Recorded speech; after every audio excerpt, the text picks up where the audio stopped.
Mayotte, actualité.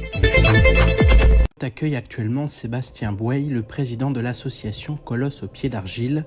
Ce matin, il a dispensé une formation sur les violences sexuelles, connaître les infractions, les prévenir et savoir agir. Les objectifs de notre venue à Mayotte, c'est de former les professionnels qui travaillent auprès des enfants sur le sujet des violences sexuelles, comment détecter, comment agir, comment recevoir la parole des victimes.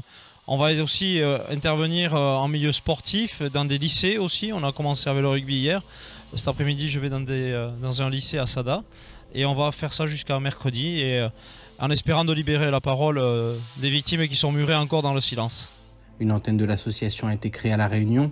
À Mayotte, les interventions se font grâce au partenariat avec l'association Profession Sport et Loisirs. Il faut savoir tout d'abord que Profession Sport et Loisirs, à la base, c'est une mise à disposition d'éducateurs sportifs sur toute l'île.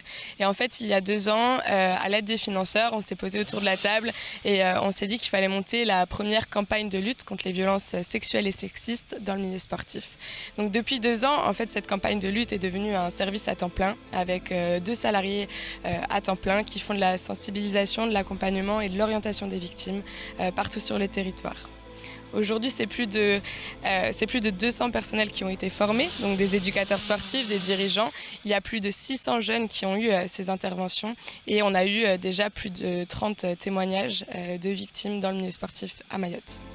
Une fois le témoignage récolté, l'association émet un signalement lorsque les victimes sont mineures. Elles sont ensuite prises en charge par l'ACFAV. Néanmoins, il est difficile de savoir combien de victimes sont encore tapies dans l'ombre à Mayotte. Quand on intervient dans les DROMCOM, malheureusement, les chiffres sont souvent multipliés par 5 par rapport à la métropole. Et donc, pour l'instant, je ne peux pas faire un constat de nos interventions, puisqu'on commence aujourd'hui une formation. Mais mercredi, je pourrais donner des chiffres déjà de nos interventions et du nombre de victimes que nous avons eues. Il y a un gros problème, quoi qu'il en soit, c'est le problème de la prostitution des mineurs. C'est quelque chose dont on a parlé avec des associations locales. Et c'est un fléau qu'il va falloir aussi essayer d'aborder et d'éradiquer, mais il y a beaucoup de travail. En finir avec les violences sexuelles dans le sport et ailleurs, tel est l'objectif de l'association de Sébastien Bouey, qui sait que le défi est immense. Parce qu'il y a des silences qui n'ont plus leur place dans le sport. On n'est pas coupable. On est victime. Faites comme moi. Parlez.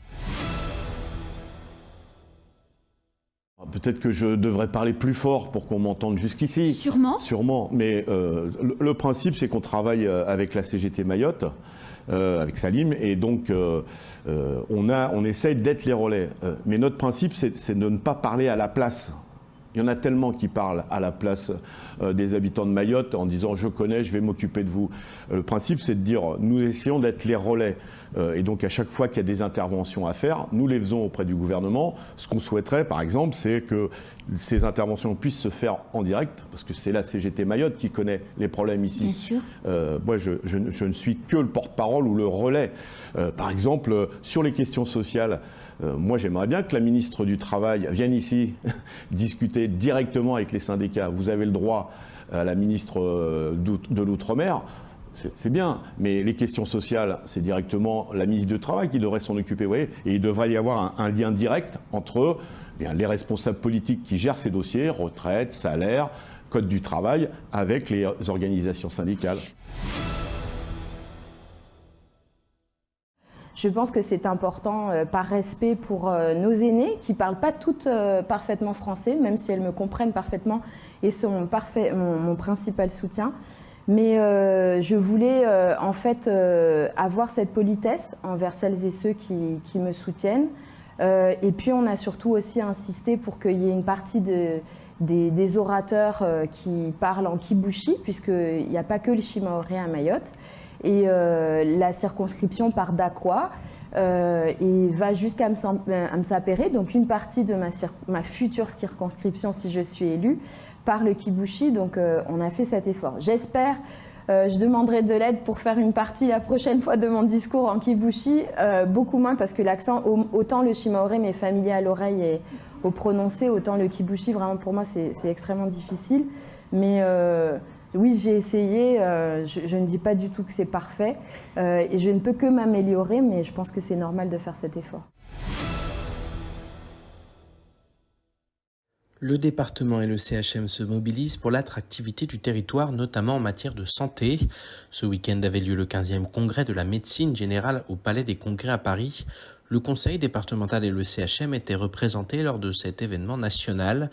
Les deux institutions participent en effet aux différents salons et assises de rencontres des professionnels de santé au niveau national.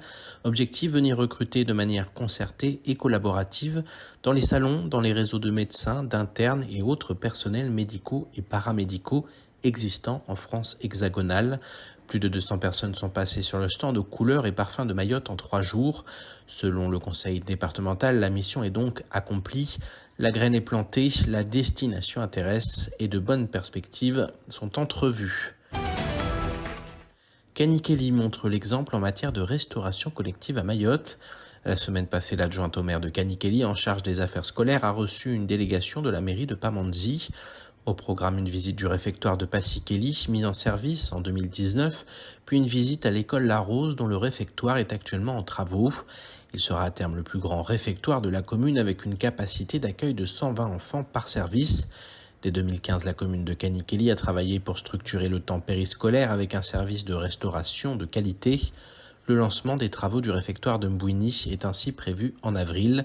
De son côté, la commune de Pamandzi envisage la mise en service d'ici fin 2023 de 3 réfectoires sur son territoire.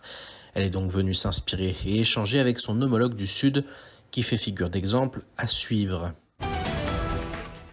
Cette année sera placée sous le signe des conférences pour le parc naturel marin de Mayotte. En 2022, l'institution a décidé de lancer un cycle de conférences à caractère pédagogique intitulé « Les rendez-vous du parc marin ». Objectif, créer un temps d'échange entre le public et les experts du monde marin qui œuvrent au sein du territoire.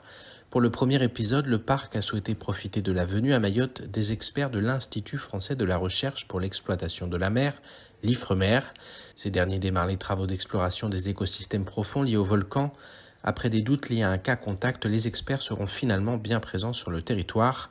Rendez-vous est donc donné ce jeudi 31 mars à 18h au restaurant La Croisette à Mamoudzou pour évoquer les changements liés à l'émergence de ce phénomène sous-marin unique au monde.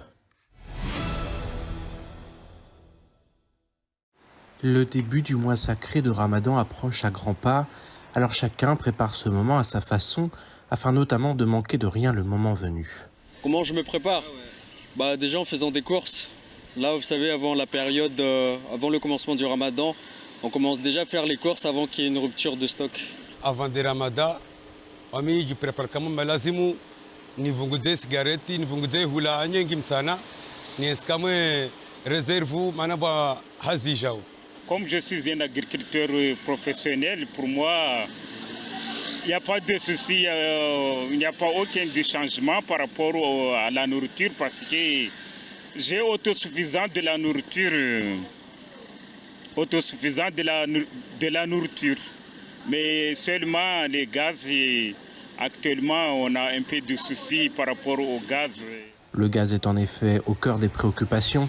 Si certains refusent de céder à l'affolement, pour d'autres, les craintes sont réelles. Bon, côté marchandises, ça va, mais le souci, c'est qu'il y a un manque de gaz.